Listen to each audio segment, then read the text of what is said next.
अथर्व बाळा, तू टेबलावर ठेवलेला मुलीचा फोटो पाहिला आहे का? तो पाहावं म्हणून मी तो फोटो ठेवला होता.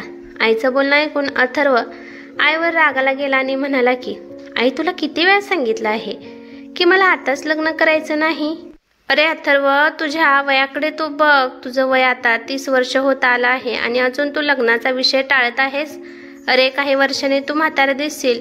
अरे बाळा, तू किती पैसे कमवतो? गाडी बंगला पैसे सगळं काही आहे आपल्याकडे. घरात काम करण्यासाठी नोकर आहेत. तरी पण काय कमी आहे म्हणून तू कामाच्या मागे लागत असतो? मला सांग, तुला कशी मुलगी पसंत आहे? तशी मी मुलगी तुझ्यासाठी शोधून आणते. हे बघ आई, या विषयावर मला काही सुद्धा बोलू नकोस.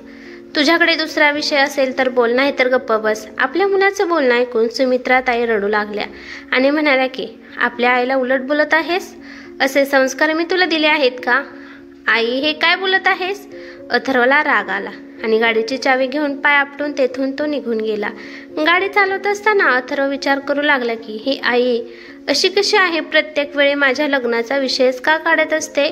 याच विचारात असताना त्याला समजलं नाही की एक गाडी खूप वेळापासून हॉर्न वाजवत आहे. त्याला ती साईट मागत होती.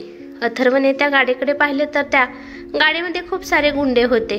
त्यातील एक गुंड बाहेर निघाला आणि अथर्वला त्याच्या गाडीची काच खाली घेण्यासाठी सांगितली.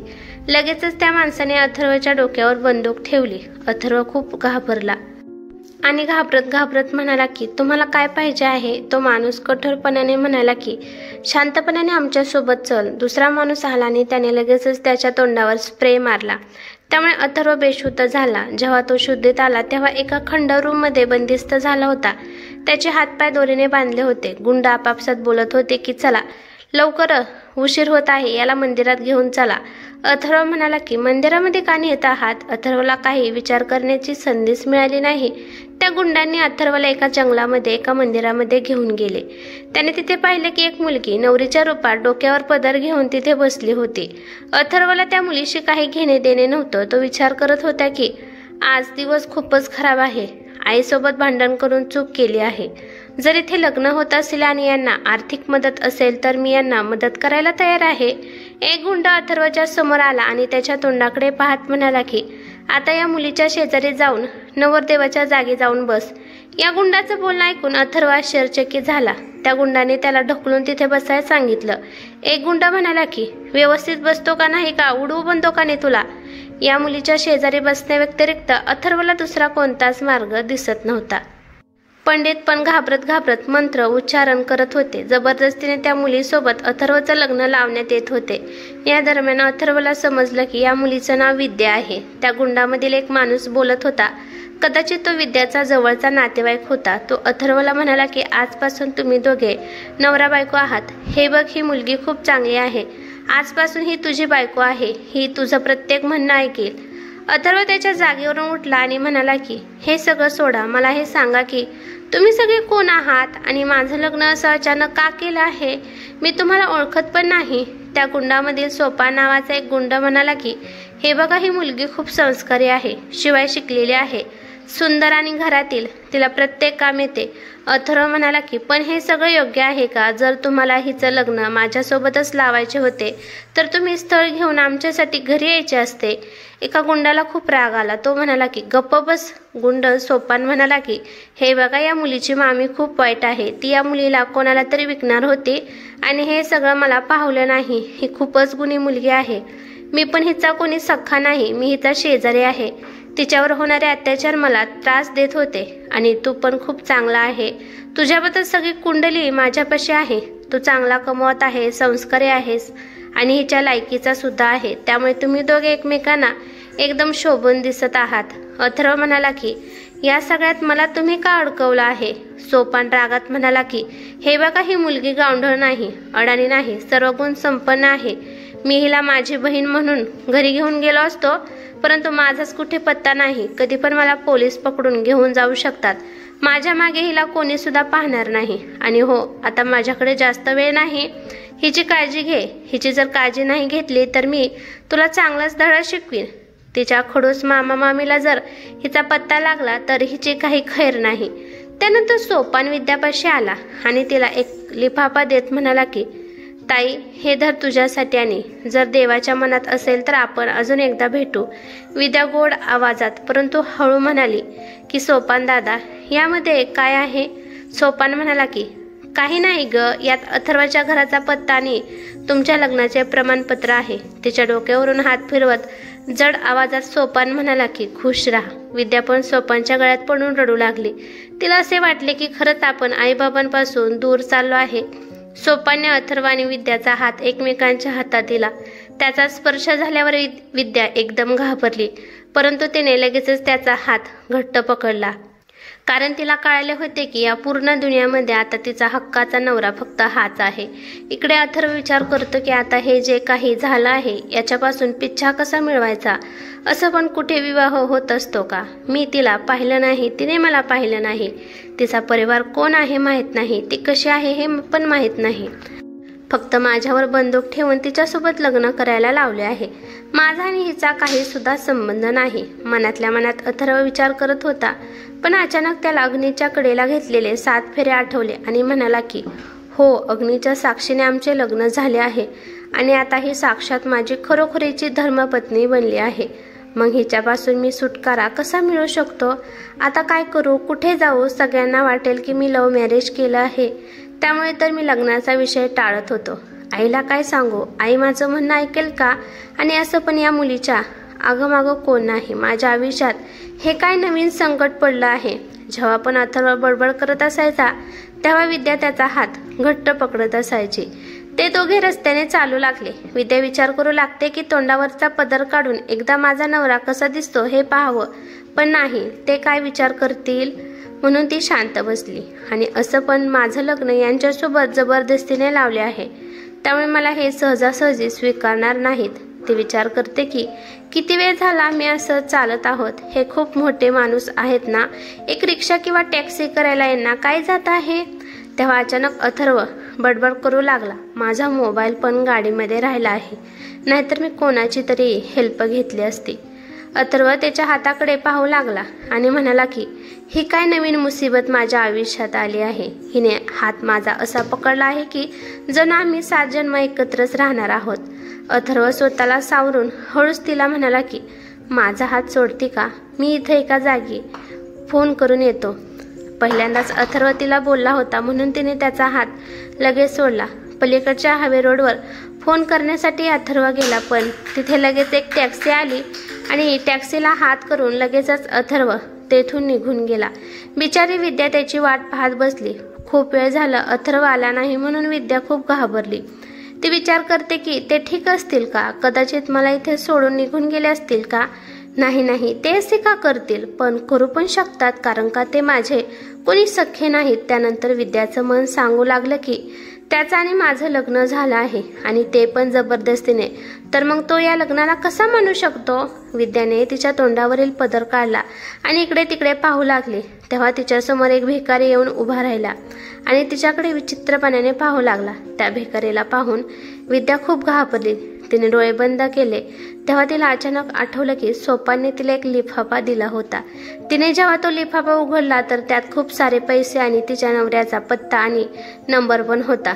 ते सर्व पाहून विद्याला खूप आनंद झाला. पण अचानक त्या भिकाऱ्याची नजर तिच्या लिफाफ्यावर पडली आणि पैसे पाहून तो तिथे आला आणि तिच्या हातात लिफाफा घेऊन तेथून पळून गेला. हे सर्व पाहून विद्याला कळालं की तिचं आयुष्यच उद्ध्वस्त झाला आहे.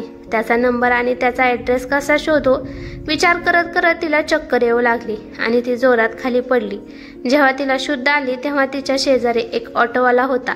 तो म्हणत होता की ताई, तुला काय झालं आहे? त्या रिक्षावाल्याला पाहून विद्या खूप घाबरली आणि अचानक रडू लागली. तो म्हणाला की ताई, काय झालं? तू का रडत आहेस? आणि तू लग्नाच्या कपड्यामध्ये कशी आहेस? आणि तुझे घरचे कुठे आहेत? ती रडत रडत म्हणाली की माझं कोणी नाही, मी अनाथ आहे. माझ्या नवऱ्याने मला लग्नाच्या दिवशी सोडून दिलं. रिक्षावाला तिच्याकडे आश्चर्याने पाहू लागला. असा कोणता माणूस आहे जो त्याने एवढ्या सुंदर बायकोला सोडून दिला आहे? तिला या रिक्षावाल्याची भीती वाटू लागली. तो रिक्षावाला म्हणाला की तुला हवं असेल तर तू माझ्या घरी येऊ शकतेस. ती म्हणाली की नाही, मला रेल्वे स्टेशनला जायचे आहे. तुम्ही मला सोडचाल का? परंतु तुम्हाला देण्यासाठी माझ्याकडे पैसे नाहीत. रिक्षावाला म्हणाला की अगं तायडे, तुझ्याकडे पैसेच नाही तर तू कुठे जाणार आहेस? तू तुझ्या गरीब भावाच्या घरी चल, तुझा गरीब भाव जे खात आहे तेच तुला खाण्यासाठी देईन. त्या रिक्षावाल्याच्या डोळ्यात तिच्याबद्दल प्रेम, भावना आणि काळजी दिसत होती. ती त्या रिक्षावाल्याला नकार देऊ शकली नाही. ती त्याच्यासोबत घरी गेली. त्याचं घर खूप छोटं होतं. घरी गेल्यावर विद्याला पाहून ऑटोवाल्याची बायको घाबरली आणि म्हणाली की ही मुलगी कोण आहे? आता पॅसेंजरला पण तुम्ही आता घरी घेऊन येत आहात? रिक्षावाला त्याच्या बायकोला घेऊन एका साईडला गेला आणि हळू आवाजात म्हणाला की अगं माझी आई, जरा शांत बस. अगं आज हिचं लग्न झालं आणि आजच तिचा नवरा हिला सोडून गेला आहे.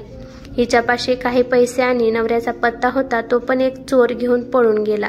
आता जोपर्यंत तिच्या नवऱ्याचा काही आता पत्ता लागत नाही तोपर्यंत तिला इथेच राहू दे. खूप चांगली आहे आणि चांगल्या घराण्यातून आले आहे असं पण दिसत आहे. त्याची बायको पण चांगली होती. ती पण लगेच तयार झाली. संध्याकाळी तिघांनी मिळून जेवण केले. दुसऱ्या दिवशी विद्या रिक्षावाल्याच्या बायकोला अर्चनाला म्हणाली की माझ्यासाठी काही काम असेल किंवा कपडे धुणे, भांडी घासणे हे काम बघा, मग माझ्यामुळे तुम्हाला काही त्रास होणार नाही. अर्चना हसत तिला म्हणाली की अगं तू शिकलेली आहेस, तुझ्या योग्यतेचेच काम तुला शोधून देते. अर्चनाकडून आपलेपणाचा भाव मिळाल्यामुळे विद्या खुश झाली. विद्या आता घरात सगळी कामे करू लागली. तिने बनवलेला स्वयंपाक रिक्षावाला म्हणजेच अर्जुन आणि त्याची बायको अर्चना दोघांना पण खूप आवडत होता. आता अर्चनाच्या मदतीने विद्या शेजारच्या मुलांचे ट्युशन पण घेऊ लागते. सर्व काही व्यवस्थित चाललं होतं. एके दिवशी अर्चना विद्याला म्हणाले की माझ्या मालकिनीने तुला घरी बोलवले आहे. त्यांच्या दोन्ही पण मुलांना शिकवायचे आहे. पूर्ण महिन्याला 10,000 रुपये देणार आहेत. खाण्यापिण्याचा, राहण्याचा खर्च तेच करणार आहेत.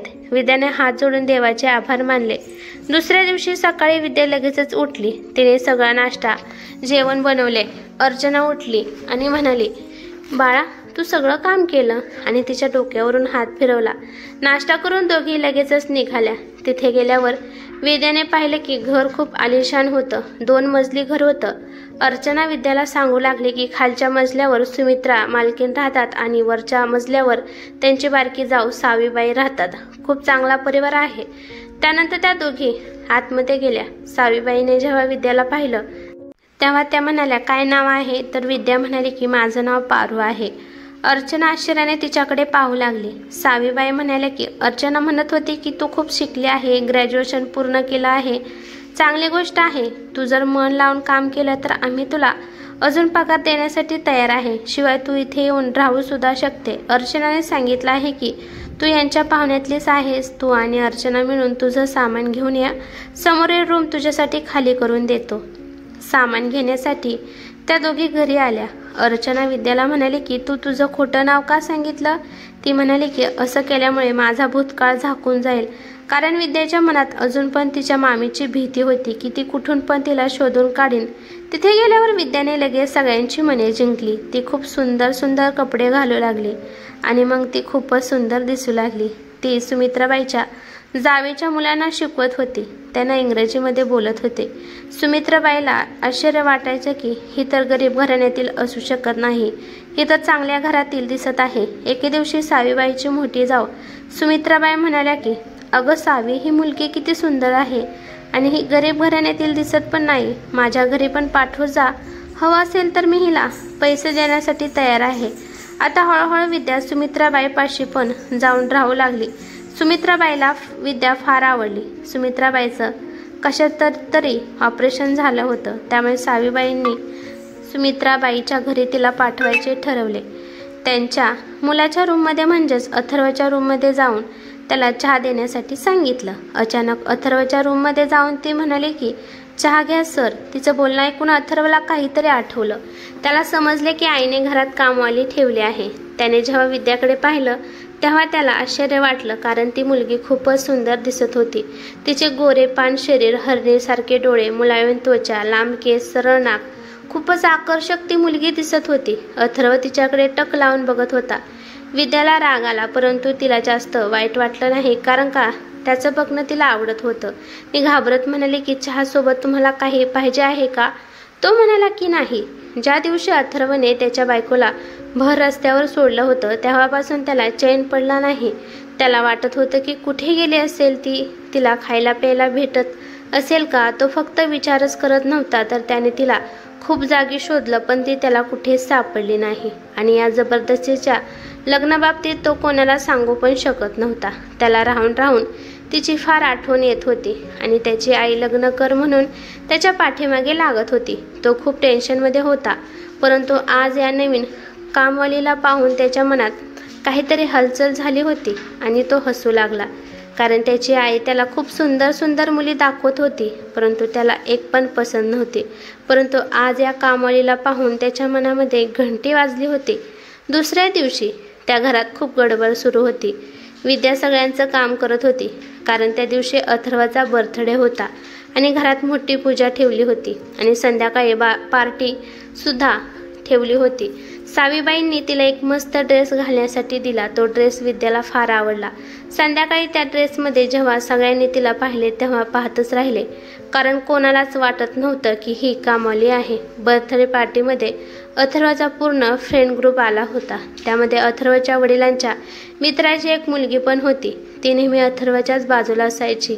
हे पाहून माहीत नाही विद्याला खूप राग येत होता, पण तिला समजत नव्हतं की तिला का राग येत आहे, मी का एवढी जळत आहे. तिला तिथे खूप अस्वस्थ वाटू लागलं, म्हणून ती तिच्या रूममध्ये येऊन थोड्या वेळ बसली. तिला कोणीतरी आवाज दिला म्हणून ती बाहेर गेली आणि तिला सांगितलं की हे सगळे गिफ्ट अथर्वच्या खोलीमध्ये नेऊन ठेव. तिने एक गिफ्ट पाहिलं तर ते खूपच महाग गिफ्ट होतं. असं वाटत होतं की कोणीतरी स्पेशल व्यक्तीने गिफ्ट दिलं आहे. त्यानंतर तिला तिथे खाली पडलेली अथर्वची डायरी पडलेली दिसली. तिने ती डायरी घेतली तर त्यामध्ये इंग्रजीमध्ये सुंदर अक्षरमध्ये त्याने दिनचर्या लिहिली होती. विद्या एक एक करून सगळं काही वाचू लागले आणि तिला आनंद वाटू लागला की किती भारी लिहिली आहे. परंतु पुढे जशी जशी ती वाचू लागली तसं तिला धक्काच बसला, कारण त्यात लिहिलं होतं की आज माझ्या डोक्यावर बंदूक ठेवली आणि जबरदस्तीने मला काही गुंडे एक जंगलात घेऊन गेले आणि माझं लग्न त्या एका अनोळखी मुलीसोबत जबरदस्तीने लावून दिलं. मी आता एक लग्न झालेला मुलगा आहे, त्या मुलीचं नाव विद्या आहे. हे सगळं ऐकून विद्याला फार आनंद झाला. म्हणजे अथर्वचा आपला नवरा आहे आणि ती आनंदाने उड्या मारू लागली. परंतु अथर्वला मी खरं सांगितल्यावर तो विश्वास ठेवेल का, कारण का तिने स्वतःचं नाव पण बदललं होतं. सगळे तिला पारू या नावानेच बोलत होते. ती उदास मनाने तिच्या खोलीत येऊन बसली आणि विचार करू लागली की आता अथर्वला मी कसं सांगू की मी तुझी बायको आहे जिला तुम्ही शोधत असाल. पण तिला आठवलं की माझ्याकडे लग्ना दिवशीची साडी आहे, कदाचित त्या साडीला पाहून अथर्व मला ओळखेल.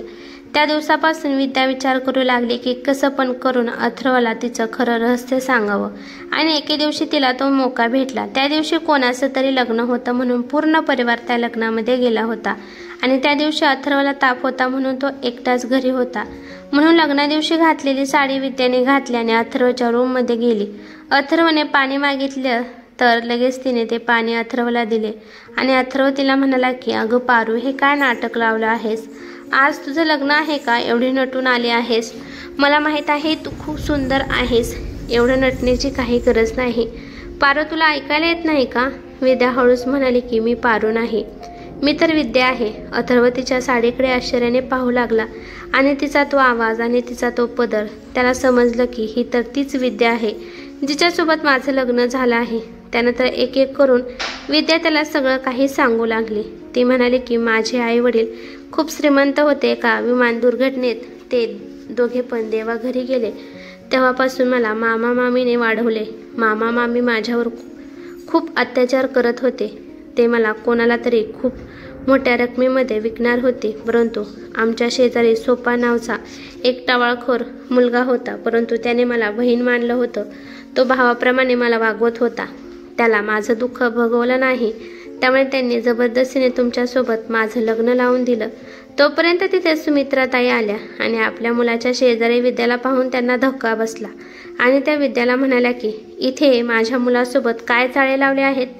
अथर्व आईला म्हणाला की आई ही अशी नाही. आई म्हणाली की तू गप्प बस, तुला मी नंतर पाहते, आधी हिला पाहू दे. हिला मी आता घराच्या बाहेरच हाकलून देणार आहे. विद्याला समजतच नव्हतं की आता यांना कसं समजून सांगावं की मी अथर्व यांची धर्मपत्नी आहे. अथर्व म्हणाला की आई एवढ्या रात्री ही कुठे जाणार आहे, आजच्या दिवस हिला इथे राहू दे. उद्या हिला आपण पाठवून देऊ. अथर्वचं बोलणं ऐकून विद्या हैराण झाली आणि विचार करू लागले की म्हणजे अथर्व मला स्वीकारणार नाही. सुमित्रा ताई म्हणाल्या की या मुलीने तुझ्यावर जादू केली आहे, म्हणूनच तो आज आईचं बोलणं काहीच ऐकत नाही. अथर्वने त्याच्या आईला हाताला धरून बेडवर बसवल्याने आईला शांत करत म्हणाला की आई, तुला मी एक सत्य सांगणार आहे. तुला तर माहीत आहे की मी रोज डायरी लिहितो, तर ही डायरी वाच म्हणजे तुला सगळं समजेल की ही मुलगी कोण आहे आणि ती माझ्यापाशी काय करत आहे. सुमित्रा ताईने सगळी डायरी वाचली आणि म्हणाल्या की अरे अथर्व, हे काय आहे? तुझं लग्न झालं आहे आणि म्हणजे तू माझ्या डोळ्यात धूळ फेकत होता. अगं आई, मला काही माहीत नाही. आजच मला समजलं आहे की ही विद्या आहे. आता ही विद्या कोण आहे? अगं आई, पारू हीच विद्या आहे जिच्यासोबत माझं लग्न झालं आहे. काही पण झालं तरी सुमित्राबाई कोणावर विश्वास ठेवायला तयार नव्हत्या. अथर्व म्हणाला की ठीक आहे, तुझा जर तिच्यावर विश्वास नसेल तर हिला उद्याच तू घराच्या बाहेर काढ, पण हे लक्षात ठेव की जर ही इथून गेली तर मी पण निघून जाणार आहे. सुमित्राबाई म्हणाल्या की ठीक आहे, तू पण या मुलीसोबत जा आणि तुझा संसार थाट. हे बघ आई, मी आता दुसरं लग्न करणार नाही, कारण आता ही माझी पत्नी आहे. विद्या तेथून निघून गेली आणि खोलीत बसून खूप रडू लागली, कारण तिची आजची रात्र ही शेवट होती. उद्या ती तिचं सासर सोडून जाणार होती. अथर्वला समजत नव्हतं की त्याची आई असं वेड्यासारखं का करत आहे, साधारण गोष्ट मानण्यासाठी का तयार नाही. आणि माझी आई तर समाजसेविका आहे की त्या अनाथ मुलीचं कन्यादान करते, पण आज स्वतःच्या सुनेला स्वीकारायसाठी तयार नाही. त्यानंतर सुमित्राबाई शांतपणाने विचार करू लागल्या की आणि त्यांना समजलं की ही मुलगी खूपच संस्कारी आहे, मोठ्यांचा आदर करते, काम छान करते, हिने कधीच काही चुकीचे काम केले नाही, तर मग मी हिच्यावर कशी नाराज राहू शकते. दुसऱ्या दिवशी सकाळच्या वेळी विद्या तिची बॅग घेऊन सुमित्राबाईच्या खोलीत आली आणि म्हणाली की आई, मी आता येथून कायमचे निघून चालली आहे. शक्य असेल तर मला माफ करा. सुमित्राबाई मोठ्या आवाजात म्हणाल्या की तू कुठे जाणार आहे? विद्या म्हणाली जिथे माझं नशीब असेल तिथे जाणार आहे, परंतु जर तुझं नशीब तुला इथेच राहण्यासाठी सांगत असेल तर. विद्या आश्चर्याने सुमित्राबाईकडे पाहू लागली, तर सुमित्राबाईने त्यांचे दोन्ही हात पुढे केले आणि त्यामुळे लगेचच विद्या त्यांच्या कुशीत जाऊन रडू लागली. तिच्या डोक्यावरून हात फिरवत म्हणाल्या, रडू नकोस, किती दिवसांपासून या घराला तुझी गरज होती. आज तूच तुझ्या नवऱ्याला अथर्वला सांभाळ. तोपर्यंत तिथे अथर्व आला आणि तो आईला म्हणाला की थँक्यू आई, तुम्हाला समजून घेतलं. ही कथा कशी वाटली ते मला कमेंट करून नक्की सांगा. कथा आवडली तर लाईक शेअर नक्की करा आणि चॅनलवरती नवीन असाल तर चॅनलला सबस्क्राईब करा. धन्यवाद.